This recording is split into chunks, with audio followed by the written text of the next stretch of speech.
Okay, how about again? Hello? Hello? Yep, that's good. Yeah. Right on.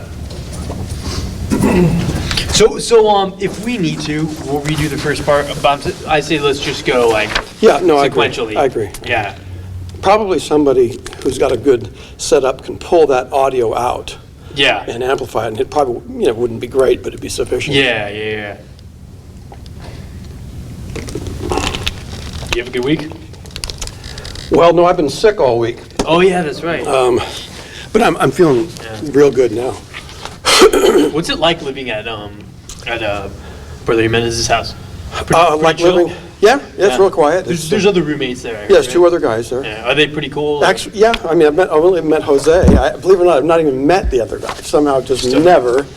Yeah. connected. Comes in at night. And Yeah, I think he sort of has I think he has a really early to work day. I think Yeah. he leaves like at 4 in the morning. Oh wow. Yeah, that's my sort Pastor Jimenez's dad. Okay. His parents. yeah. Oh really? Yeah, I'm actually, where's Dan? He's, I think he's at the Lost and They Found. went to like another restaurant today. Oh, okay. Oh, he went with Vincent, didn't he? Yeah. Okay.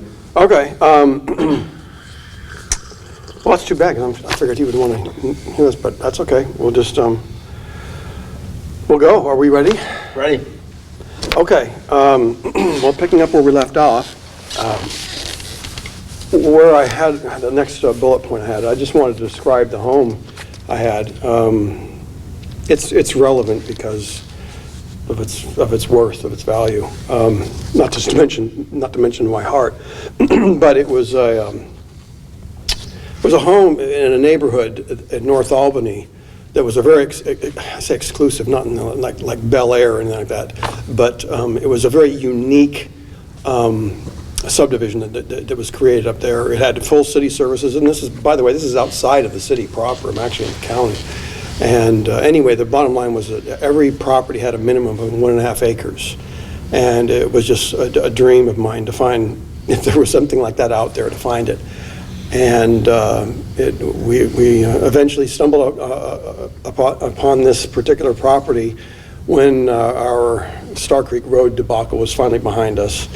And the market was way down, and the guy had he just put it on the market at the wrong time, and just kept chasing the market by lowering the price, and until we came along and we got it for an extremely cheap price. It was $251,000, which sounds like peanuts in California money, Right. but in Albany, that's still a very nice home. So it was a beautiful property. I mean, I loved the home immensely. Just the structure, inside of it was a beautiful home. But even as much as I loved that, I loved the property even more. It was a love that I just, it was a beautiful place. It's someplace I never ever thought I'd ever own of that quality. So that's the home. We ended up moving in, and then we moved in there in July of 1999. So shortly thereafter, now I'm working at Hewlett Packard still, and shortly thereafter, I mean, what's on my mind at this point is to get out of debt, completely get out of debt. And since we were able to put so much down on the Bramblewood home, I only had $50,000 on the note, and I just decided, determined to work hard and pay that off as quick as I could. And believe it or not, I was able to pay it off in 2 years. And so in 2001. We paid the note off, and we owned the house. We owned the house outright, and which was just a shocking thing. I could go on for 15 minutes just telling you about the wisdom to the extent you can do it, no matter what it is you have. I mean, once you get out of debt, believe me, your whole world changes.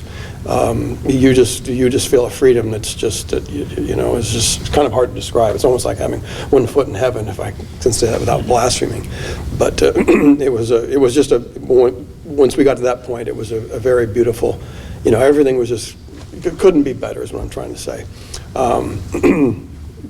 I bought my wife a new Beetle then. Something she had wanted for several years, and I said, well, let's do this sequentially. And by then everything I was about was paying cash. I just did not want to do anything regarding loans and whatnot. And so after paying off the note on the house and started aggressively saving to buy her a new Beetle, and we ended up getting the money within, I would say about a year of that. It was an '01 Beetle, so it would have been within a year of paying off the house. Also, what was going on in my life then, I had been going on in my life since the mid to late 80s. I'd taken on a hobby that is honestly impossible to tell you how much joy it gave me. It was, I started collecting railroad dining car memorabilia, meaning way back in the old days when railroads operated independently and they operated a business just like airlines do. Yeah. There was a time when railroads competed to move interstate, well, local and interstate traffic, way before the interstates that we drive on are. And anyway, it was I just picked up this hobby. Being a train buff, since I was like 3 years old, I love trains. And so I picked up this hobby. It's a very esoteric hobby. Very thinly traded, which means very few players in it. But it nonetheless was a fairly high-end hobby. I mean, not everything was extremely expensive, but even the cheap things are like $20, and then really rocketed up there. But my love was the railroad dining car china and the silver, and I had been in that hobby for up until when my wife left, and basically 20 plus years. And I had amassed a huge collection, and without trying to pat myself on the back or anything like that, because I give God the glory and all of the acknowledgement that He brought all these things into my life. But I was good at it. I mean, He gave me the skill and the discipline to be very good at this hobby, and part of that means not just getting the things you want, which is hard enough, but doing so, making sure that you watch your investment, because that's really what it had to be. You had to be very careful. It could have been very easy to overspend a lot of things, but so fortunately, everything that I had done in those 20 years had given me huge gains.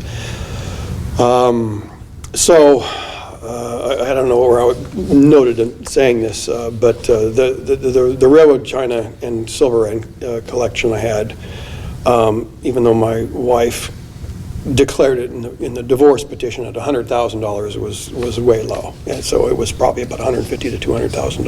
Wow.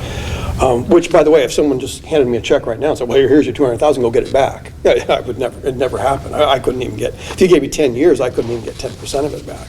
So it's really not so much the money. It's some of these things. So many of these things are one of ones. They were just extremely rare items, and honestly, I had a number of things that would be Smithsonian worthy. But this was something that was a big part of my life. Big part of my life, and I don't mean big like consuming, but I mean it was more and more as each year went by, becoming more and more of not just a hobby, but sort of an avocation. And I started looking at it in terms of a future business. And in fact, I was just on the verge, or was just starting to actually go there when the end came. But that's a very big part of my the equity. So I just wanted you to know that. Right after we moved to Oregon, my wife started expressing desires to just get involved with things, and she wanted to, from one of the first things I remember her saying, she wanted to start volunteering at the hospital. It all sounded great and wonderful. She didn't work? She did not work, that's correct. Okay. No, my wife, when we got married, she had never worked. I mean, since we got married, she had never worked. She did end up working part-time at the very end. Excuse me. But she was just sort of having let's just say a minor angst about wanting to sort of have a reason in her life, a reason. What is she doing? What is the meaning of her life? And she didn't put it in those terms, of course, but I'm looking back and seeing that it was strongly pointing to that. So she started working volunteering at the Good Samaritan Hospital in Corvallis, and she did that for, I don't know, my best recollection is maybe about a year. And then after that, she just sort of said, well, that's just not working out. And I never heard why that wasn't working out. She just wasn't finding satisfaction. And then she joined a thing called the Assistance League of Corvallis, which I don't really know how to describe it. It's a women's club that basically is sort of a Good Samaritans kind of association, and they do local things. And Is there darker forces behind it? good question. No, I don't think so with that. No, I never had any. I think they were just local women just wanting to get together and do local charity work. Yeah. And so, no, I never had any sense of that there was any dark elements in that, and certainly not the hospital either. It was just, Right. these are just sort of steps that my wife was making.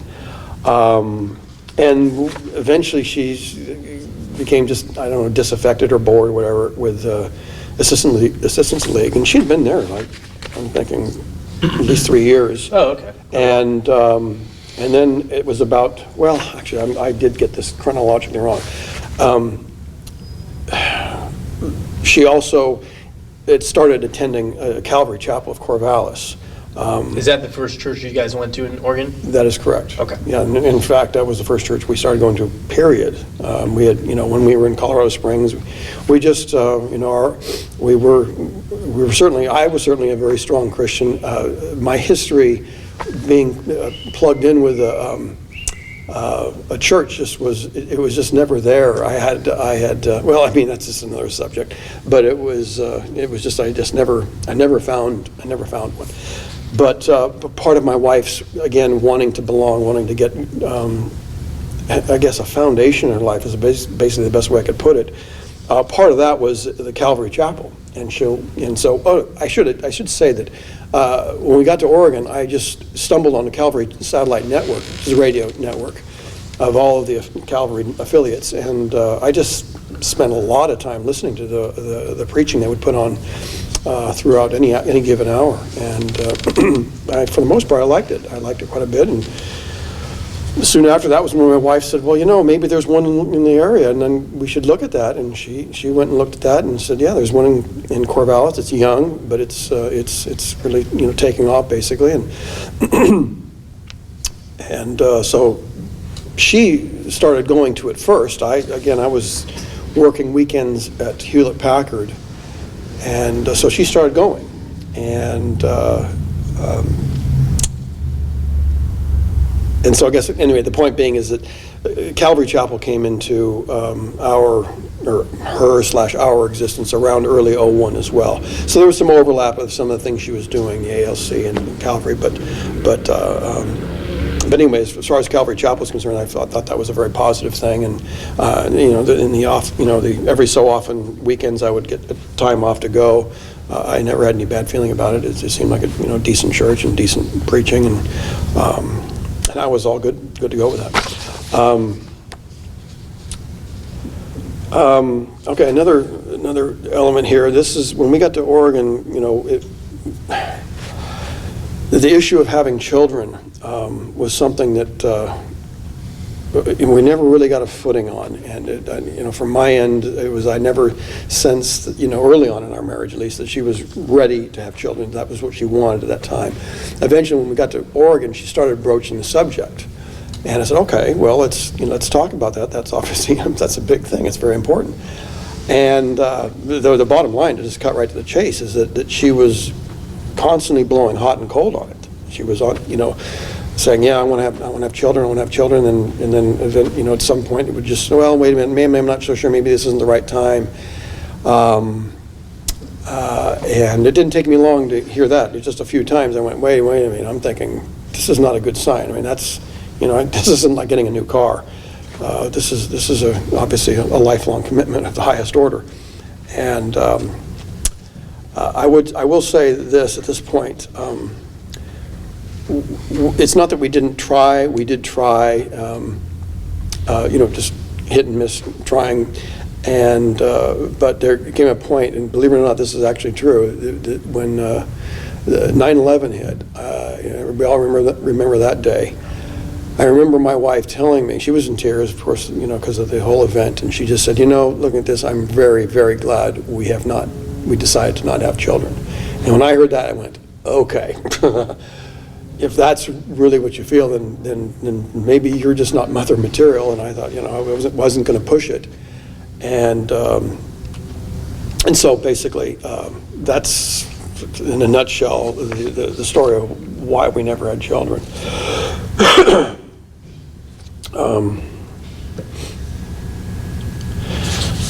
Okay, this is now we're going to get into where actually the biggest element of wickedness in this whole story is after my wife started attending Calvary Chapel, she met this woman there. As I recall, this woman was somebody who had been invited, or somebody at the church had been invited to go hear a speech given by her. This woman was supposedly, ostensibly, a Pakistani woman, formerly Muslim, and was now speaking out against Islam and the dangers of Islam. This right on the heels of 9/11. So this, was not shocking to think, okay, someone would be out there doing this. Well, when I finally got feedback from this, she said, "Oh, my wife was just all wide-eyed about her." And she said, "Oh, this woman's wonderful. She's just railing against Islam, and the Christians have to understand that they're all coming to slit our throats, and we've got to mount a war in the most serious way, and la da da da." But notwithstanding that, those elements and those words, my wife was just very much, I could tell there was something about her that this woman she was gravitating to, and there was nothing that made me think there was anything untoward. There was just some kind of a commonality she had with this woman, and so they started just this budding friendship. Now my wife had plenty of friends at church, quite too many to count actually, but so this was just another one that came in. But this woman will end up being, as you'll find out, much bigger to my wife than just your rank and file friend. I did not know any of this at the time. Obviously, there was no way to know any of that. But This is still like 01, I'm sorry? 2001 time frame This about? had been 2001. Well, it had been right after 9/11, so I guess in theory it could have been early 2002. Okay. But it was very soon after, within 6 months of 9/11, I could Gotcha. say that much.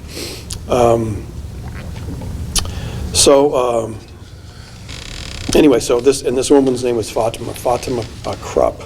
She lived, her and her family lived in a town about a half an hour south of Albany, Corvallis. She was married to like a white American man. Correct, yeah, and I'll give you more about him coming up. But this is just where I'm first hearing of this woman, Fatima. And I just had to give you a point where we got an introduction to that. Now, Fatima's claim was that she grew up in a militant Islamic family in Pakistan. A very well-to-do family, in other words, politically powerful. Apparently, in any nation, there was always going to be wealthy, powerful, even in third world nations, and supposedly, and I did get subsequent information that this family was, a very well-to-do family in Pakistan. But her claim, as she's now out in the States, in Oregon specifically, was that she had converted to Christianity when she was I think late teens, like 18, and had to flee the nation of Pakistan because their family had vowed to kill her. And now that's, I won't now tell you why it was clearly false. We did finally eventually learn that was completely a contrivance. But this is what she is now telling people in the States, and she's getting people to see her as this victim fleeing, Islamic oppression and violence of the worst order. And every ear that's hearing this is just taking it all in. We just watched two, towers fall in 9/11. It wasn't hard to believe what she was saying. At least for most people. And I shouldn't say I didn't, wasn't immediately taken in some regard. But so this is what she's about. At least in this opening phase. She's about, Islam is here to kill, steal, and destroy, and if we don't kill it first, it's going to kill you and us. And that was her message. And so I just covered that. Do you know how she converted to Christianity? No, there's, yeah, there could, No you could story ask a behind lot of questions. Yeah, there's, and near the end of this narrative, I'll give you, my, very educated, Yes. highly guesstimated and educated guess as to what this is about. But it was a very, very clever, wickedly clever front at the perfect time to front it. But no, there was ultimately data came in that finally proved that the whole thing was a lie. There was no such thing. And in fact, we don't even know how she got out here. We don't. It was almost as if like she was like the no blasphemy intended, but sort of like the reverse order of the order of Melchizedek. Nobody knew where it came from, how it got here. It just has been here, and nobody knows why. But this woman has just been here, and It's like she was planted before 9/11 or something? oh, we know that because she, no. But maybe for the reason right after. Well, this yeah, event. well, then that's where we just get into conjecture. Yeah, I mean, you can go down any of those avenues. So and- it was not confirmed she was a government operative? Oh, no.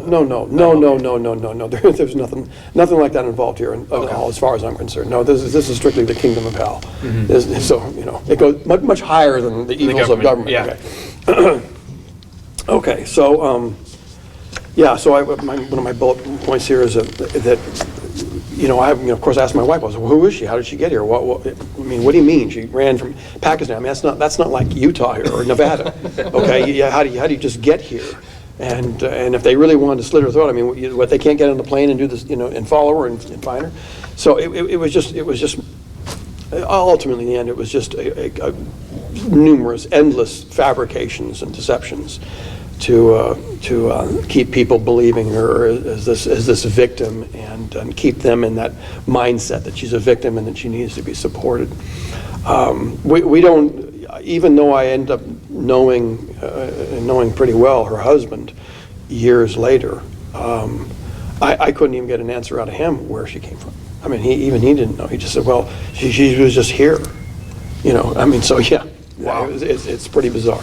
So she is a very, very, we'll just, at this point, to say an extraordinarily mysterious character that nobody understood where she came from, how she got her, and at the very And best. did she speak like an American, or did she speak like she was from another country?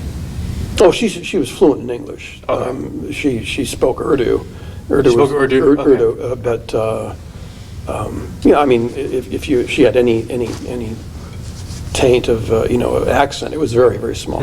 So she had in 01, I mean, my best guess is she was around 40, late 30s, about 40. Okay. So she had been in the States obviously a long time. Yeah.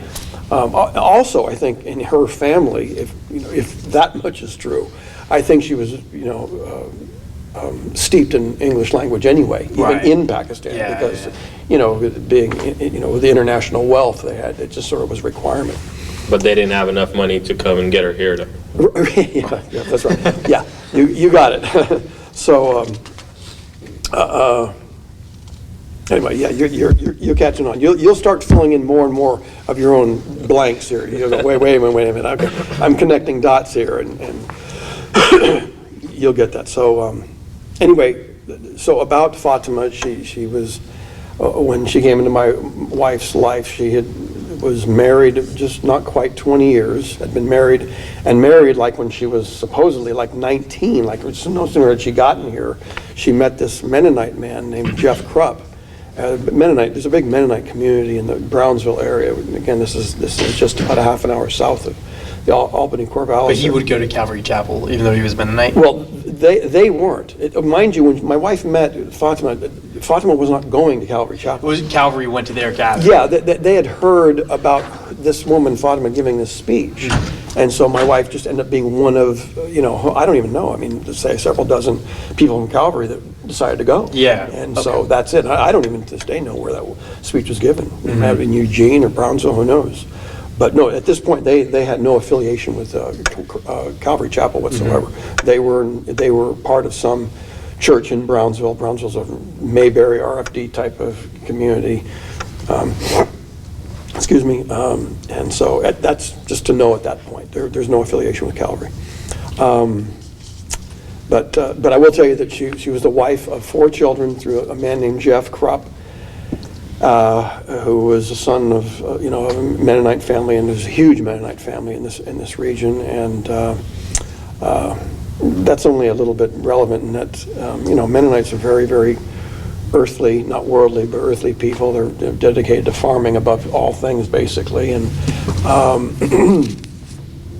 and so her and the eldest son of this Mennonite family, Jeff, marrying and becoming a family is extremely bizarre. They were still like active Mennonites? Not really. No. They're almost like the Amish, right? Yeah, so they're just a more modern version of the Amish. They can drive cars, you can have electricity. Oh, okay. But yeah, they're an Amish derivation, or maybe I have it backwards, I'm not sure. But yeah, they're a close affiliation of Okay. Amish.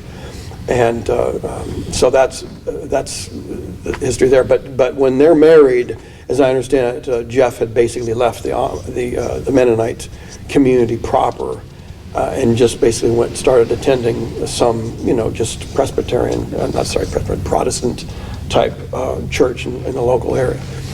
You will learn later that they were just constantly bouncing from church to church and church, and I didn't know that at the time, but you'll get to hear about that eventually. But when my wife met this woman, she was married. This woman's married with 4 children by this man named Jeff Krupp. And also, I should say, when I finally met this family, it was a very delightful family, very nice children, a bit odd. Certainly, I'll get into more detail about Jeff, and there's definitely some strangeness there, but not harmful, nothing wicked, nothing like that. I mean, he was a very decent, kind man. Now, you had asked about did this family, Fatima and this family, go to Calvary Chapel? It was interesting. Literally, I'm thinking maybe months, a handful of months at most, when my wife had met Fatima, and they had so well hit it off. This is when this woman, I hear through my wife, says, well, Fatima is basically giving an order. I don't know how she put it, but it was basically saying, we are going to start attending Calvary Chapel because I want to be going to the church where Megan is going, and my wife Megan. And I'm thinking, wow, that's okay, whatever, that's kind of strange, but it's a good church, and why would I shoo away anybody from going there? And I had no knowledge of what the church they were going to was, and so it just was a factor. I thought, okay, very interesting. So because of my wife and the connection with my wife, this woman integrated herself and her entire family into Calvary Chapel. Now, they didn't move there right away. In fact, maybe I'm getting ahead of myself. Okay, this is my next bullet point, is that after attending Calvary Chapel with my wife, Fatima then directed that the family needed to not just now attend the church routinely or as a commitment, but directed her husband to sell their home and buy a home in Corvallis. Yeah. Now, I mean, this wasn't like coming from San Jose. It's like 2.5 hours. Like, well, that might be a good idea to eventually try to shorten that distance. This is a half-an-hour drive. Right. So, I thought, what? I mean, moving to Corvallis simply, I thought, okay, well, maybe they'd been in their house a long time in Brownsville, and they just got tired of it, and it seemed like an opportunity to do so. But this did happen. So, or at least the gears started being put in motion. It was also about this time, I think I'll go into this point here, is I was just kind of so taken back about the idea of literally selling their house so that they can be 30 minutes closer to the church. I just thought that just seemed very extreme, if not bizarre. And I asked my wife, I said, well just for this reason, that this is why they're moving? I mean, it's hard to believe. My wife came back and said, well, yeah, but you have to understand, Fatima is claiming that the Mennonite family are very, very bizarre and evil and wicked and are stalking her. And I, again, you have to understand, these kinds of things were now starting to come in routinely. And I did not know the family at all. What little I knew of Jeff at this point, I knew he was odd, harmless, but odd. And then I said, so his family stalking him? Oh yeah, stalking him because for the sake of persecution and the fact that he left the Mennonite church and la-di-da-di-da. I won't go into any more detail than that, but just to say that her claim was that this Mennonite family was, was just a bunch of wicked people, persecuting her and bringing, hellish threats to her and her family. So that was another one of the ostensible reasons why they had to leave and get closer to Calvary Chapel / where my wife and I lived. Okay, so I make a bullet point here to explain Jeff Krupp's condition as to why Fatima could actually direct him to do all the things that she wanted done, and he did it. I later came to know Jeff after my wife had left. He contacted me, and though this is chronologically out of order at this point, I never got to know him at all in the very few times we had any kind of family connections, like a few dinners over at their house, inviting them for a few dinners over at our house. I never got to know him. He was very withdrawn and quiet, kind, nothing wrong with, nothing like alarming about him, but he was just very, very quiet. So I knew very, very little of him, other than that through my wife, of course, through Fatima, that he had problems and he was having problems with work and this and that and the other thing, and I thought, okay. Like mental problems? The implication was that he had mental problems of some kind, that there was something not right with him. And now I totally took that with a grain of salt. Well, maybe he's having a bad time in life and whatnot. Well, anyway, when I finally started meeting with him, we met all the time. I mean, just almost every day for coffee at Starbucks after this whole thing had finally blown up with my wife even leaving. He was a very, very kind Christian gentleman, but the sad truth is that there was something mentally deficient about him. The best way I can put it, and it's not a medical term, and maybe you wouldn't know it, but I would say he was tetched. If you don't know what that means, it's a very high functioning, mild mental retardation. Okay. It wasn't in terms of his mental development as a man. I think this is where I'm getting at, is that he was almost like a boy. He was almost like, you could just say, he was like 8 years old. He just saw himself, or whether he saw himself, he was in fact a subject of this woman, and she just barked orders and he followed them, and there was no male leadership in his home at all. There was nothing. It didn't exist. Now he could work, and he was a decent wage earner apparently. In fact, one of the last jobs he worked, he was working as the IT administrator at Good Sam Hospital in Corvallis, and how he got that job I have no idea, but he was in that field, and in other fields too as well, I know, but in that field he was apparently extremely brilliant.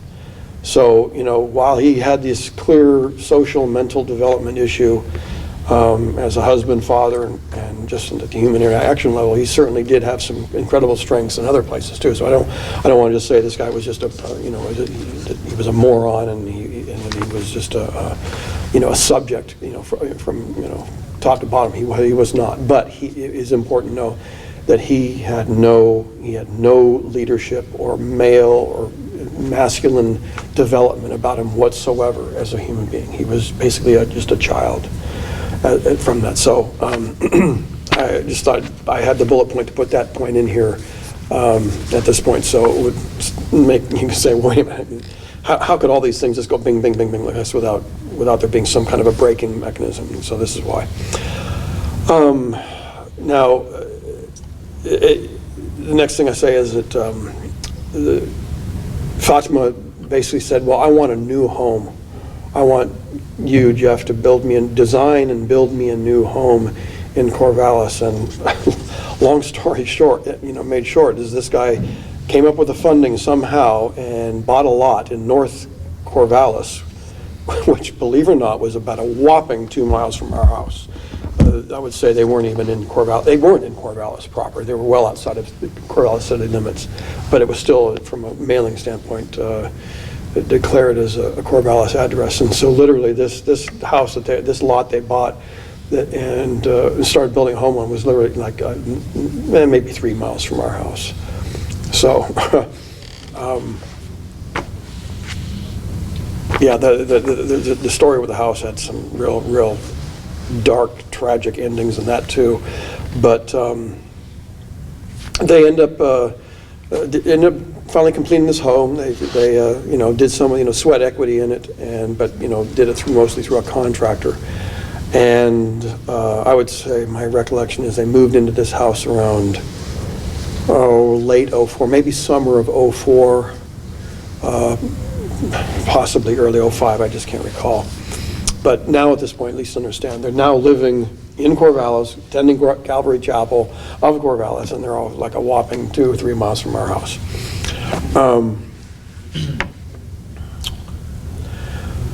Okay, so I make a note here that, this is about a 4-year time frame from when I first introduced you to this woman, Fatima, to the point where they're now moved into their new home in North Corvallis. That's about 4-year time frame. And given all of these things, the truth was there was never anything that was like truly a red or even a yellow flag, like, wait a minute, something's dark here. Something's, pay attention, Carlton. You need to, consider that maybe there's something very, very untoward going on here. The fact of the matter was there wasn't. I could point to strangenesses and oddities, but who among us doesn't have oddities and strangenesses to anybody looking upon us, And my wife, and it wasn't like my wife's only friend. My wife had many, many friends and close, close friends, not all like super tight, but she had made quite a few friends, and Fatima was very close. But she wasn't the closest. I would have said at the time she had, oddly enough, had befriended a woman who had come from Egypt. Yeah, imagine that. And her name was Manel, and I would absolutely say this woman was just a beautiful, wonderful Christian woman that had just the very best intense and love for my wife, and she had been married. She finally married someone with the company she came out from Egypt to work with, and they eventually got married, and she got a green card and eventually got her citizenship. So the point being is my wife had more than just one friend. Fatima was one. Fatima was a key one, but certainly not the only one. So I just want to kind of set that up.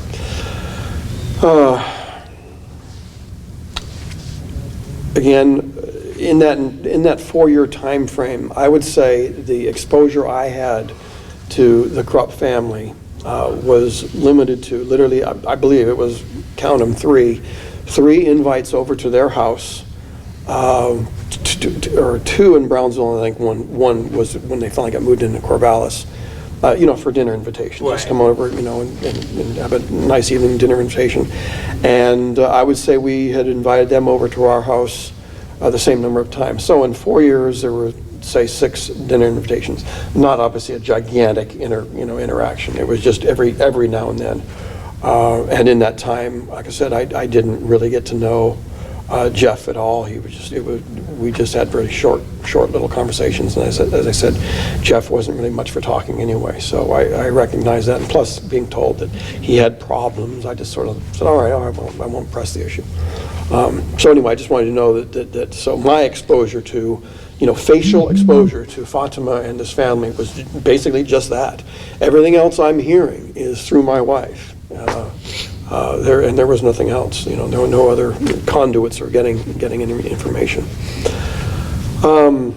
Should we call it and then there? Well, actually, you know what? I've got one more point here because then I do have. Is it time to call it here? No, go for it. Okay. It's this was if there was ever a point where I saw something that truly did have a dark component facially as I'm looking at it, that this just made me go, whoa, wait a minute.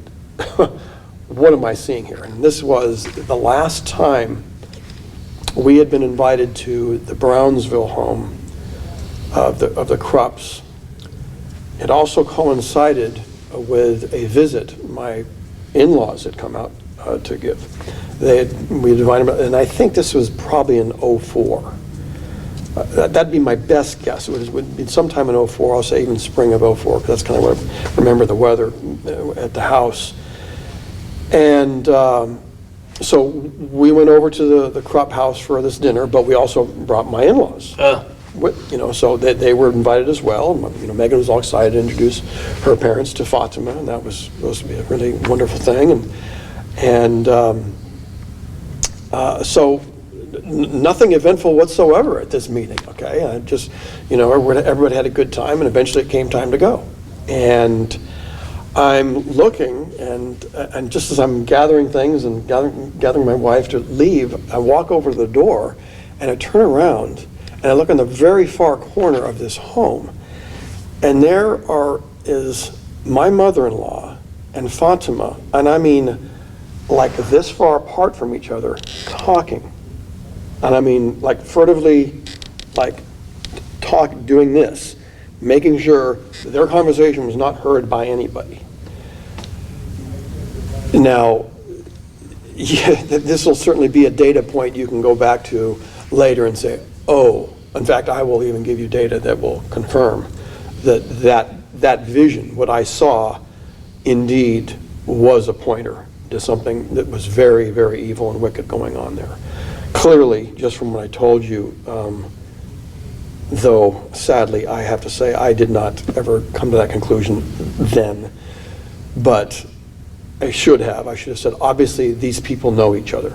They have been in contact before right now, and furthermore, it looks like what they're doing has at least the appearance of people plotting. Like if you wanted to talk, you would just talk in front of everybody, right? You wouldn't be going, secreting off into a corner and having this conversation. So this was the first time I had ever seen anything that was clearly untoward. And I said, wait a minute. And of course, I immediately told my wife about it and said, wait, did you see this? What in the heck was that all about? And my wife just, oh no, don't worry about that. That was nothing. They're just really close. They just apparently hit it off. And and so, because, I trust my wife, and didn't really have enough. It wasn't actually actionable information. It was certainly one that was a red flag, not just a yellow one, but a red one, because I was like, wait a minute, this doesn't add up. There's something that's implying a deception of some kind here regarding their relationship and what my understanding is of how they know each other and whatnot. So I haven't gotten you much farther along here, but I do, if you want to break and call it a time here. Yeah, I think we'll break right here, and then we'll... I do have it as sort of as a break point anyway. Cool. So this... It's 2:30, so... Okay. Yeah, Okay. time flies. Yeah, I guess so. That was good. Now, did you receive confirmation that they did know each other? Oh yeah, you're gonna... And how did they know each other?